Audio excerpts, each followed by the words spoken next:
Good evening all of you. इसके पहले हम आप लोगों को नाइट्रोजन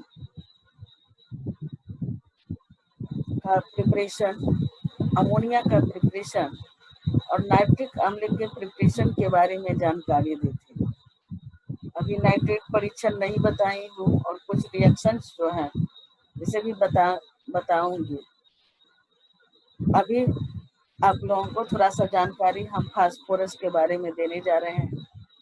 देखिए, फास्फोरस आप जानते हो कि फास्फोरस वर्ग 15 का सदस्य है और फास्फोरस कई एलोट्रॉप के रूप में पाया जाता है।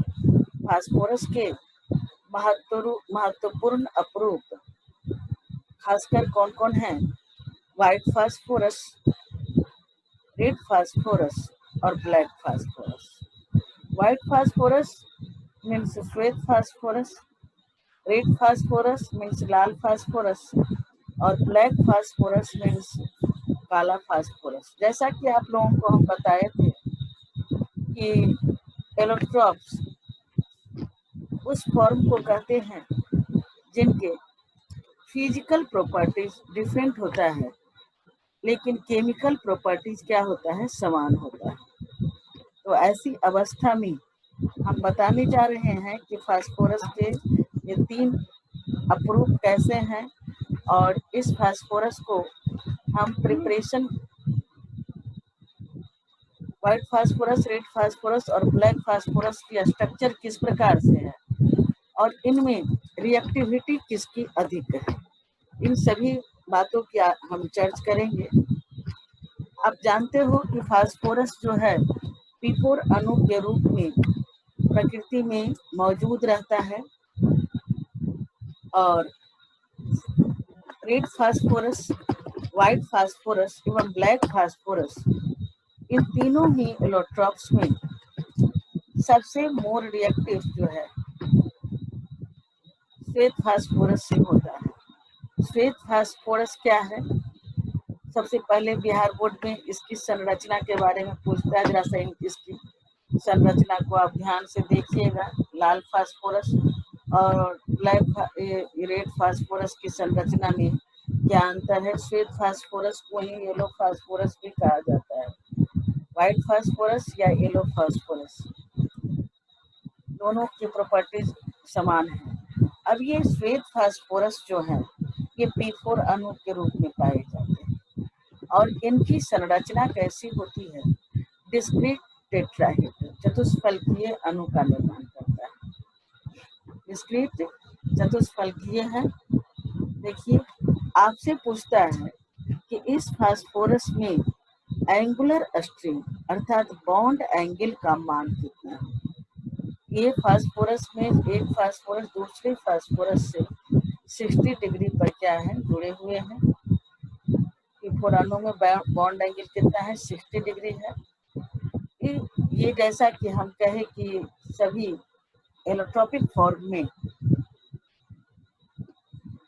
श्वेत व्हाइट फास्फोरस की रिएक्टिविटी सबसे अधिक है, ये मोर रिएक्टिव है और जो मोर रिएक्टिव होगा उसकी स्टेबिलिटी क्या होगी? लेस होगी। सामान्यतः अगर सॉलिड फेज की बात किया जाए तो उस अवस्था में अगर हम देखते हैं तो P4 में की संरचना क्या है? देखिए, टेट्राहेड्रल संरचना दर्शाते हैं। आप लोग जानते हो टेट्राहेड्रल संरचना में अभी हम लोग मिथेन के केस में पढ़े थे कि बॉन्ड एंगल 109 डिग्री 28 मिनट होता है। तो खासकर यही कारण है कि इस अभी हमने कहा डिस्क्रीट, पूर्णतः ये टेट्राहेड्रल नहीं बल्कि टूटे हुए डिस्क्रीट फॉर्म में टेट्राहेड्रल है और इसके बीच में जो एंगल कितना है? 60 डिग्री का है। ये देखिए, अब इस फास्फोरस से ब्लैक फास्फोरस आपसे जो सबसे अधिक प्रश्न पूछा जाने वाला है, आपसे पूछता है कि अगर हम श्वेत फास्फोरस को या येलो फास्फोरस को CO2 के इनर्ट एटमॉस्फेयर में अगर NaOH के साथ बॉइल करते हैं तो ऐसी अवस्था में क्या प्राप्त होता है? फिर से समझिए, प्रश्न समझिए हमारा। व्हाइट फास्फोरस या येलो फास्फोरस, अक्रिय वातावरण हम रख रहे हैं, एटमॉस्फेयर क्या रखते हैं, इनर्ट रखते हैं। इनर्ट रखने के लिए CO2 का एनवायरनमेंट रखा जाता है, और ऐसी अवस्था में इस येलो फास्फोरस को NaOH जो बॉइलिंग कंडीशन में है उसके साथ इसकी रिएक्शन करवाते हैं। तो ऐसी अवस्था में हम देखते हैं कि एक पॉइजनस गैस फॉस्फीन की प्राप्ति होती है। फॉस्फीन की प्राप्ति होती है, और इस फॉस्फीन का निर्माण कैसे होता है, देखिए P4 + 3NaOH + 3H2O, और ये रिएक्शन करके मुख्य प्रोडक्ट हमारा क्या बना देता है, PH3, यही फॉस्फीन है, प्लस 3NaH2PO2, 3NaH2PO2, जिसे हम क्या कहते हैं, सोडियम हाइपोफॉस्फेट। नाम इसका क्या हो गया है, सोडियम हाइपोफॉस्फेट कहते हैं। फिर से समझिए, अभी हमने कहा क्या, बहुत ही ज्यादा इस टॉपिक से जो सबसे ज्यादा क्वेश्चन अगर कोई उठाएगा तो यही क्वेश्चन है कि फॉस्फीन का निर्माण कैसे होता है। तो अभी हमने कहा कि येलो फास्फोरस को हमने सोडियम हाइड्रोक्साइड के साथ रिएक्शन किया, करवाया, और साथ में रिएक्शन क्या है, ये बॉइलिंग वाटर की केस में रखते हैं, और इस PH3 का क्या होता है, निर्माण होता है। ऐसी अवस्था में हम देखते हैं कि ये फॉस्फीन का निर्माण करता है। आगे देखिए, नेक्स्ट रेड फास्फोरस की बात करते हैं। जैसा कि हमने बताया कि येलो फास्फोरस या व्हाइट फास्फोरस ये दोनों मोर रिएक्टिव है, तो स्वाभाविक है कि रेड फास्फोरस की रिएक्टिविटी कम है। अब ये दोनों की संरचना में क्या अंतर है कि रेड फास्फोरस जो है, इस फास्फोरस में P4 अणु पॉलीमेरिक चेन के निर्माण करता है। पॉलीमेरिक, पॉली का मतलब क्या होता है, कई, और कई अणु, कई इस तरह से P4 अणु एक दूसरे से जुड़ता जाता है, और ये किस प्रकार का चेन का निर्माण करता है, पॉलीमेरिक चेन। हम लोगों को सिर्फ ध्यान में रखना है, आपसे कभी कभी दे देता है ऑब्जेक्टिव में कि इनमें से रेड फास्फोरस की संरचना क्या है। व्हाइट फास्फोरस में हम लोगों ने क्या देखा, P4 जो है टेट्राहेड्रल लिंक के द्वारा जुड़ा हुआ है। ये फास्फोरस भी, लाल फास्फोरस में भी P4 अणु एक दूसरे से चतुष्फलकीय लिंक से जुड़े होते हैं, लेकिन साथ साथ ये P4 अणु दूसरे P4 से, तीसरे P4 से, चौथे P4 से जुड़ता हुआ और पॉलीमेरिक चेन का निर्माण करता है। इसका मोलिकुलर वेट एक दूसरे से, इसका मतलब क्या है, ये पॉलीमर के रूप में रेड फास्फोरस और व्हाइट फास्फोरस दोनों में मेन डिफरेंस क्या है, फिर से समझिए। P4 अणु जो है, P4 मोलिकुल जो है पॉलीमेरिक चेन का निर्माण करता है, और जिसमें P4 अणु जो है चतुष्फलकीय लिंक से जुड़े रहते हैं, टेट्राहेड्रल लिंक से जुड़े होते हैं। अब आप ये देखिए, लाल फास्फोरस का निर्माण कैसे होता है। अभी जैसा कि हम पहले बताए थे कि व्हाइट फास्फोरस जो है केमिकली मोर रिएक्टिव है, रेड फास्फोरस क्या है, लेस रिएक्टिव है। आपसे ये भी पूछ सकता है कि इनको कन्वर्ट करें मतलब इनको परिवर्तित करें, किसको, white phosphorus to red phosphorus. तो देखिए, व्हाइट फास्फोरस क्या है, व्हाइट फास्फोरस को हम इनर्ट एटमॉस्फेयर में कई दिनों तक, 1-2 दिन नहीं बल्कि सेवरल डेज हिट करते हैं, और टेम्परेचर कितना मेंटेन रखते हैं, 573 के लिए। और ऐसी अवस्था में रिएक्शन के बाद ये व्हाइट फास्फोरस का रूप क्या है, कन्वर्ट हो जाता है। ये फास्फोरस जो बना अभी जो है, उस फास्फोरस को हम क्या कहते हैं, रेड फास्फोरस कहते हैं। समझिए, फिर से समझिए, आपसे प्रश्न ये कभी कभी पूछा है, 1 नंबर में पूछ सकता है, इनको कन्वर्ट करें white phosphorus to red phosphorus. आपको क्या करना है, व्हाइट फास्फोरस लिखना है, उसके बाद तीर का निशान दीजिएगा, तीर का निशान देकर उसके ऊपर कितना टेम्परेचर दीजिएगा, 573 केल्विन। और एटमॉस्फेयर को कैसा रखना है, इनर्ट एटमॉस्फेयर रखना है, मतलब अक्रिय वातावरण है। उसके बाद हीट का चिन्ह कर दीजिएगा, गर्म कर कीजिएगा, गर्म करने के बाद लाल फास्फोरस का निर्माण होता है। इस लाल फास्फोरस की खासियत क्या है, ये नॉन पॉइजनस है, ये विषैला नहीं है, जबकि व्हाइट फास्फोरस आप जानते हो, या आपका जो क्या है येलो फास्फोरस जो होता है ये पॉइजनस होता है। रेड फास्फोरस जो है ये कैसा है, नॉन पॉइजनस है, ये विषैला नहीं है, और ना तो ये जल में घुलता है और ना कार्बन डाइसल्फाइड में घुलता है। तो आपसे पूछा जाए कि इनमें कौन ऐसा फास्फोरस का एलोट्रॉप है जो वाटर और कार्बन डाइसल्फाइड में इनसॉल्युबल है, तो वह इस फॉर्म कौन है, रेड फास्फोरस।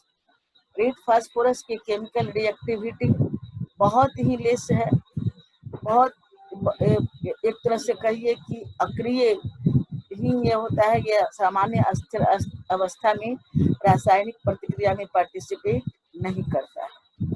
तीसरी इसके एलोट्रॉप्स की हम बात करते हैं, तीसरा एलोट्रॉप्स कौन है, ब्लैक फास्फोरस।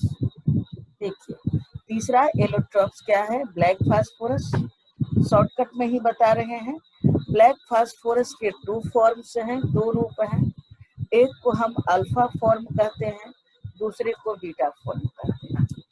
अब दोनों में क्या है, दोनों को कैसे बनाएंगे, ब्लैक फास्फोरस क्या है, अभी हमने कहा इसके पहले कि जब येलो फास्फोरस या व्हाइट फास्फोरस को हम लोग 573 केल्विन तक जब गर्म किए थे, और क्या रखे थे, कई दिनों तक, सेवरल डेज इसको हीट किए थे कंटिन्यूअसली, हमने एटमॉस्फेयर को क्या रखा था, इनर्ट रखा था, और तब ऐसी अवस्था में रेड फास्फोरस का निर्माण हुआ।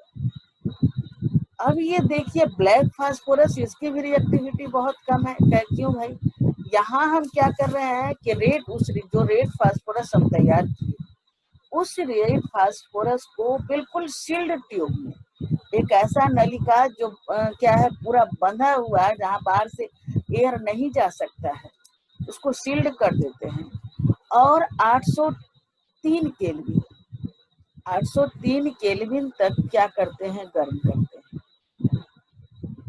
क्या करते हैं फिर से समझिए, लाल फास्फोरस को हमने क्या किया, तो सील्ड ट्यूब में रखा है, इसको कितने टेम्परेचर तक गर्म किया, 803 केल्विन पर, और तब ऐसी अवस्था में ब्लैक फास्फोरस के अल्फा फॉर्म का निर्माण हुआ। तो अल्फा फॉर्म के निर्माण के लिए पहले हमें रेड फास्फोरस को प्राप्त करना होगा, और फिर उस फॉर्म को 803 केल्विन तक गर्म करना होगा, और तब हमारा ब्लैक फास्फोरस का क्या होगा, निर्माण होगा। लेकिन इसी ब्लैक फास्फोरस के दूसरा एलोट्रॉपिक फॉर्म जो है, जिसे हम बीटा ब्लैक कहते हैं, इसको हम कैसे तैयार करेंगे, तो जब व्हाइट फास्फोरस को 473 केल्विन पर हाई प्रेशर पर हम गर्म करते हैं, तो बीटा ब्लैक फास्फोरस का निर्माण होता है, बीटा ब्लैक फास्फोरस का निर्माण होता है। तो आपको हम पुनः बताना चाहते हैं, ब्लैक फास्फोरस 2 फॉर्म में पाया जाता है, अल्फा ब्लैक और बीटा ब्लैक। अल्फा ब्लैक को हम कैसे प्राप्त किए, तो रेड फास्फोरस को सील्ड ट्यूब में 803 केल्विन तक गर्म किए, और इस तरह से अल्फा ब्लैक फास्फोरस का निर्माण हुआ। लेकिन बीटा ब्लैक फास्फोरस का निर्माण कैसे होता है, जब व्हाइट फास्फोरस को 473 केल्विन पर हाई प्रेशर पर हम गर्म करते हैं, आप प्रेशर को क्या रखते हैं, हाई रखते हैं, तब बीटा ब्लैक फास्फोरस का निर्माण होता है। तो इस तरह से हम लोगों ने आज देखा कि फास्फोरस कई रूपों में पाया जाता है और उस फास्फोरस की संरचना में क्या अंतर है, इस पर विशेष हमने गौर किया। अब हम आपको जो सबसे इम्पोर्टेंट फास्फोरस का इम्पोर्टेंट टॉपिक है, जो बिना परीक्षा में पूछे हुए नहीं रहता है, उस टॉपिक की बात करते हैं। कुछ टॉपिक पीछे अभी हम छोड़े हैं, इसका मतलब ये नहीं है कि उसे नहीं बताएंगे, लेकिन जो मोर इम्पोर्टेंट टॉपिक है उसे हम पहले डिस्कस कर रहे हैं। अब देखिए, ऑक्सी एसिड्स ऑफ फास्फोरस, जैसा कि हम आप लोगों को बताए थे पहले भी कि नाइट्रोजन ऑक्सीजन के साथ जब कोई एलिमेंट ऑक्सीजन के साथ प्रतिक्रिया कर लेता है तो सामान्यतः वो उस कंपाउंड को ऑक्साइड कहते हैं। यहाँ फास्फोरस जो है ऑक्सीजन के साथ अभिक्रिया करता है और किस प्रकार से इनके ऑक्सी अम्ल हैं, इस पर हम बात करेंगे। तो फास्फोरस के कई ऑक्सी एसिड्स हैं, इसके हम बहुत ही डिटेल से संरचना पर ध्यान देंगे। आप लोग ये बहुत ही ध्यान दीजिएगा, क्योंकि इस टॉपिक का हर एक शब्द ही, हर एक पॉइंट ही महत्वपूर्ण है, खास करके ऑब्जेक्टिव प्रश्न के लिए। सबसे पहले हम बात करते हैं फास्फोरस के ऑक्सी एसिड में। पहला जो है हाइपोफास्फोरस एसिड। इस एसिड का नाम हो गया हाइपोफास्फोरस एसिड, और इस फास्फोरस का जो सूत्र है वो सूत्र क्या है, H3PO2। हाइपोफास्फोरस, सामान्यतः जब भी आप बात करते हो अस और इक की, तो आपके दिमाग में यह बात हमेशा याद रहनी चाहिए कि लोअर ऑक्सीडेशन स्टेट सामान्यतः अस को रिप्रेजेंट करता है, और जो हायर ऑक्सीडेशन स्टेट होते हैं उसे इक फॉर्म कहते हैं। तो यहाँ हम बता रहे हैं हाइपोफास्फोरस एसिड। हाइपोफास्फोरस एसिड मतलब ये क्योंकि ये एसिडिक बिहेवियर शो करेगा, तो इसीलिए इस एसिड को हम लोग क्या कहते हैं, ऑक्सो एसिड कहते हैं। आपसे ऐसे ही पूछ सकता है इनमें कौन फास्फोरस के ऑक्सो एसिड है। तो ऑक्सो एसिड में सबसे पहला हम ऑक्सी एसिड की बात कर रहे हैं। वह एसिड क्या है, हाइपोफास्फोरस एसिड। इसका सूत्र क्या हो गया है, H3PO2। ध्यान से देखिए, हाइपोफास्फोरस एसिड का सूत्र क्या है, H3PO2। इसका नाम भी महत्वपूर्ण है। इसी हाइपोफास्फोरस एसिड का एक विशेष नाम है जिसे हम क्या कहते हैं, फॉस्फेनिक एसिड भी कहते हैं। आपसे कहा जाए कि इनमें किनको फास्फोनिक एसिड कहा जाता है, तो आप क्या बताइएगा, हाइपोफास्फोरस एसिड, हाइपोफास्फोरस अम्ल, अर्थात उसका सूत्र क्या हो गया है, H3PO2। अब हम यहाँ पर आपको बताना चाह रहे हैं कि इस H3 हाइपोफास्फोरस एसिड में दूसरा प्रश्न जो इजिली भी में पूछा जाता है कि ऑक्सीडेशन स्टेट क्या है, ऑक्सीकरण अवस्था क्या है। तो जैसा कि आप जानते हो कि हाइड्रोजन की ऑक्सीकरण अवस्था कितनी होती है, +1 होती है, और सामान्यतः ऑक्सीजन की ऑक्सीकरण अवस्था कितनी होती है, -2। तो ऐसी अवस्था में आप देखिए +3 + x -4 = 0। क्यों 0 हमने बोला कि अणु क्या होता है, न्यूट्रल प्रकृति का होता है। तो H3PO2 में इस फास्फोरस की ऑक्सीकरण स्टेट क्या है, +1 है। ऑक्सीकरण स्टेट क्या है, +1 है। ये तो +1 की बात करते हैं। अब तरह से देखिए, ये आपसे पूछता है कि इनमें बेसिसिटी कितनी है। एक बार नहीं, कई बार का ये प्रश्न पूछा गया है कि H3PO2 की बेसिसिटी, हिंदी में इसको बोलते हैं क्षारकता। क्षारिकता क्या है।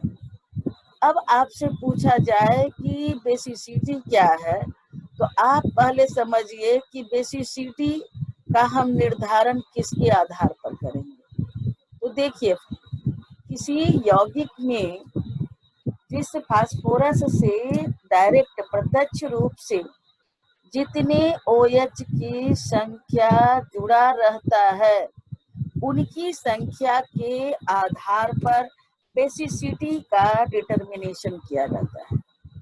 इसका मतलब क्या हो गया है कि basicity is determined by number of OH। उस OH जो डायरेक्ट तत्व मेन एलिमेंट सेंट्रल एलिमेंट से क्या है जुड़ा हुआ है। तो आपसे अभी जैसा हमने कहा कि हाइपोफॉस्फोरस एसिड में ऑक्सीडेशन अवस्था क्या हो गया, +3 -4, तो ये ऑक्सीडेशन स्टेट इसका क्या है, +1 है। दूसरी हमने जो सबसे ज्यादा इम्पोर्टेंट बात बताई कि आपसे पूछता है कि आपकी संरचना on the basis of structure how can you determine basicity of compound. तो आप बताइएगा कि बेसिसिटी का निर्धारण किसकी आधार पर किया जाता है। तो स्ट्रक्चर लिखने में मेन सेंट्रल एटम से जितनी संख्या में OH number of OH attached हो रहेंगे उनकी संख्या ही बेसिसिटी का निर्धारण करेगा। तो हाइपोफॉस्फोरस एसिड में OH की संख्या कितनी है, देखिए यहाँ पर हम अष्टक इसको दिखा रहे हैं। फास्फोरस के बाह्यतम कक्षा में कितने इलेक्ट्रॉन है, 5। एक इलेक्ट्रॉन की ये तीनों से साझेदारी कर रहा है। एक इलेक्ट्रॉन फास्फोरस OH के साथ एक इलेक्ट्रॉन की साझेदारी किया, ये फास्फोरस एक इलेक्ट्रॉन इस हाइड्रोजन के साथ साझेदारी किया और एक इलेक्ट्रॉन इसके साथ इसका क्या हो गया है कि अष्टक पूर्ण हो गया। अब इसके पास, इस फास्फोरस के पास जो 2 इलेक्ट्रॉन लोन पेयर के रूप में मौजूद थे, यहाँ पर इस ऑक्सीजन को इसने क्या कर दिया, कोऑर्डिनेट कर दिया। कोऑर्डिनेट का मतलब क्या हो गया है, उपसह संयोजक बंधन के रूप में कर दिया। इसे क्या कर दिया, कोऑर्डिनेट कर दिया। तो आप यहाँ पर 2 स्ट्रक्चर आप देख रहे हो कि फास्फोरस से एक OH जुड़ा हुआ है। तो आप कहिएगा कि जो डायरेक्टली OH फास्फोरस से जुड़ा हुआ है उनकी नंबर के आधार पर, उनकी संख्या के आधार पर हम बेसिसिटी का निर्धारण करते हैं। तो H3PO2 में OH की संख्या कितनी है, 1 है। इसीलिए इस कंपाउंड का बेसिसिटी कितना है, 1 है, 1 है। तो हाइपोफॉस्फोरस एसिड की बेसिसिटी क्षारकता कितनी हो गई, 1 हो गया। समझ में आ रही है मेरी बात। दूसरा तो सबसे महत्वपूर्ण प्रश्न है, आपसे प्रश्न पूछता है कि इनमें कौन बेहतर क्या है, रिड्यूसिंग एजेंट की तरह कार्य करेगा। क्या H3PO2 ये रिड्यूसिंग अपकारक गुण प्रदर्शित करेगा, रिड्यूसिंग बिहेवियर शो करेगा। How can you determine the reducing character of H3PO2। तो आप बताइएगा कि अगर सेंट्रल मेटल फास्फोरस से जितनी संख्या में डायरेक्टली हाइड्रोजन अटैच्ड हैं, ये हाइड्रोजन अटैच इस ऑक्सीजन से है, इनकी बात नहीं करेंगे। डायरेक्टली जितनी संख्या में हाइड्रोजन अटैच्ड है उनकी संख्या के आधार पर हम उस कंपाउंड की रिड्यूसिंग बिहेवियर को डिनोट करेंगे। सब मेरी बात समझ में आ रही होगी। पहले समझिए, अभी हमने कहा कि H3PO2 का बिहेवियर क्या है, क्या ये रिड्यूसिंग एजेंट की तरह व्यवहार करेंगे, बिल्कुल करेंगे। क्यों करेंगे, क्योंकि इसके सेंट्रल मेटल फास्फोरस से प्रत्यक्ष रूप से डायरेक्टली 2 हाइड्रोजन क्या है, जुड़े हुए हैं। तो 2 हाइड्रोजन जुड़े होने के कारण निश्चित रूप से ये रिड्यूसिंग बिहेवियर शो करेगा।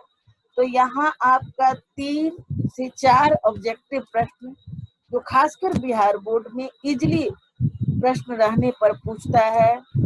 बेसिसिटी क्षारकता क्या है, क्या यह रिड्यूसिंग व्यवहार शो करेगा, अपकारक गुण दर्शाएगा, बिल्कुल दर्शाएगा। और दर्शाएगा तो आप बताइएगा कि फास्फोरस से प्रत्यक्ष रूप से हाइड्रोजन जितनी संख्या में जुड़ी हुई है उनके आधार पर हम उसके रिड्यूसिंग कैरेक्टर का निर्धारण करेंगे। तो स्वाभाविक है इसमें एक नहीं बल्कि दो दो हाइड्रोजन प्रत्यक्ष रूप से जुड़ा हुआ है, एक नहीं, जैसे हमने कहा एक नहीं बल्कि दो, तो ये बेहतर रिड्यूसिंग एजेंट की तरह व्यवहार करेंगे। अब सिंपली, हालांकि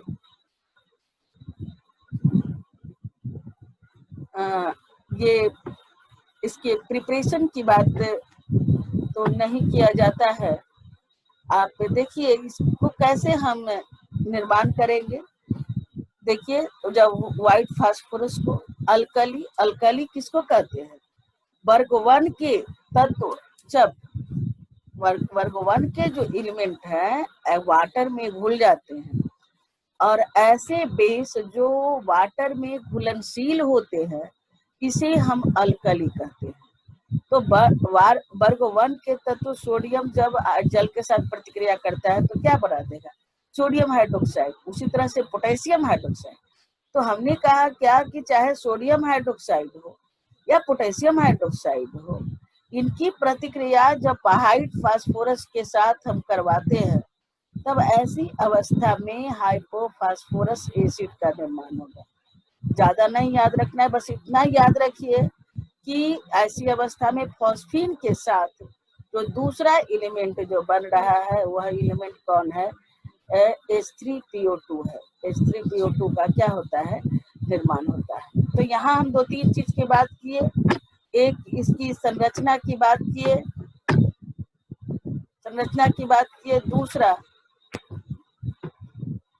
दूसरा इसके ऑक्सीडेशन स्टेट की बात किए, तीसरा बेसिसिटी की बात की, और चौथा इसके रिड्यूसिंग बिहेवियर की बात की।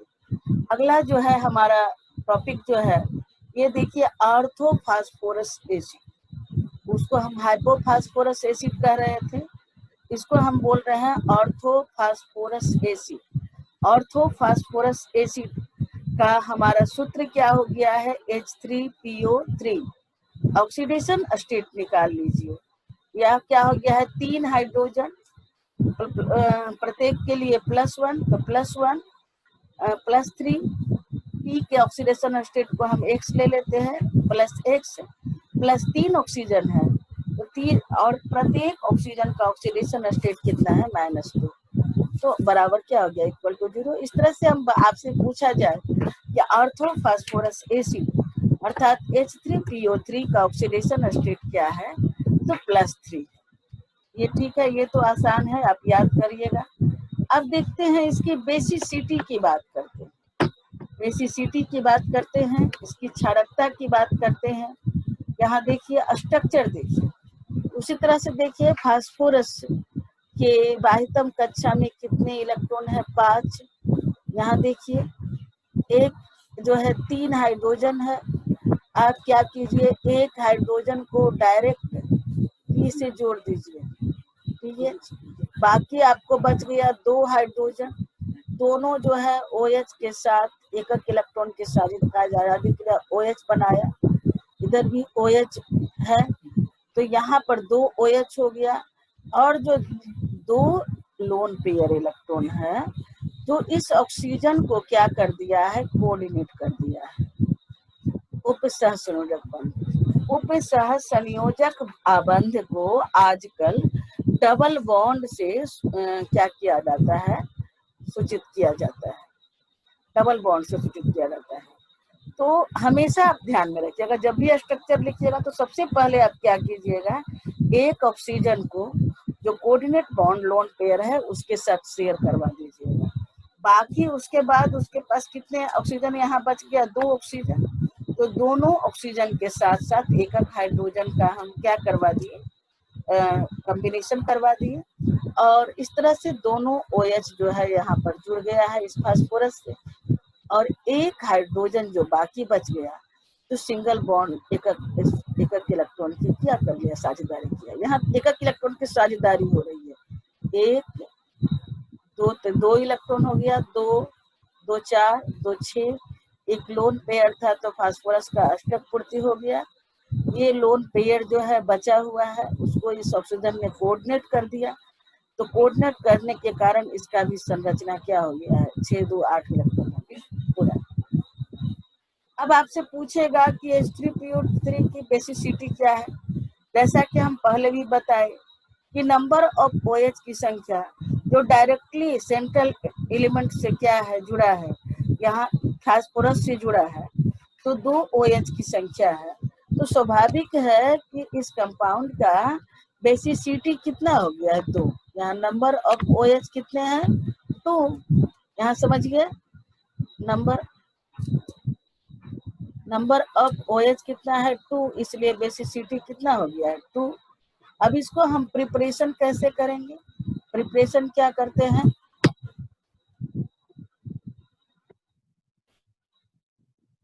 ऐसे निर्माण कर रहे हैं। देखिए P2O3 फास्फोरस ट्राइऑक्साइड को है, जल के साथ अगर हम रिएक्शन करवा देते हैं तो मेन कंपाउंड हमारा क्या बन जाता है, H3PO3। तो इसमें क्या आपसे पूछा जाए कि H3PO3 क्या रिड्यूसिंग बिहेवियर शो करता है, बिल्कुल शो करता है। क्यों भाई, तो फास्फोरस से एक हाइड्रोजन प्रत्यक्ष रूप से डायरेक्टली क्या है, अटैच्ड है। तो H3 ऑर्थोफास्फोरिक एसिड भी रिड्यूसिंग बिहेवियर शो करता है। क्यों भाई, तो इसमें एक हाइड्रोजन है, लेकिन अगर रिड्यूसिंग प्रॉपर्टी की कंपैरेटिवली कंपेयर करते हैं तो orthophosphorous acid is more reducing property then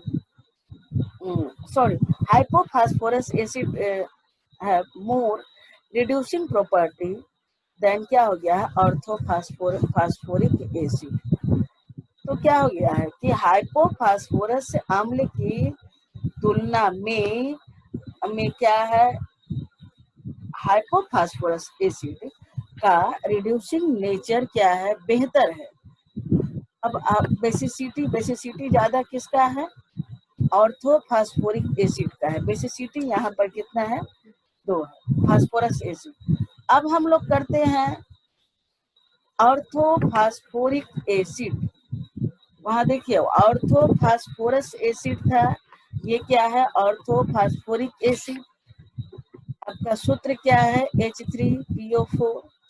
यहाँ ऑक्सीडेशन स्टेट सेंट्रल मेटल का क्या है, कितना है, +5 है। कैसे, तो -8 +3। तो इस तरह से यहाँ फास्फोरस किस कंडीशन में है, +5 ऑक्सीडेशन स्टेट में है। ऑर्थोफास्फोरिक एसिड का ऑक्सीडेशन स्टेट क्या है, +5 है। अब जरा सा इसका देखते हैं, क्या ऑर्थोफास्फोरिक एसिड ये रिड्यूसिंग व्यवहार शो करता है, बिल्कुल नहीं शो करेगा। क्यों नहीं शो करेगा, यहाँ प्रत्यक्ष रूप से कोई भी हाइड्रोजन जुड़ा हुआ नहीं है, परंतु बेसिसिटी इसकी कितनी है, 3 है। क्यों भाई, इसमें OH की संख्या कितनी है, 3 है, ठीक है। OH की संख्या कितनी है, 3। बेसिसिटी क्या हो गया है, 3। ऑक्सीडेशन स्टेट क्या हो गया है, +5। ये रिड्यूसिंग प्रॉपर्टी शो नहीं करेगा। क्यों नहीं करेगा, तो इनमें फास्फोरस से प्रत्यक्ष रूप से हाइड्रोजन जुड़े हुए नहीं है। थैंक्स।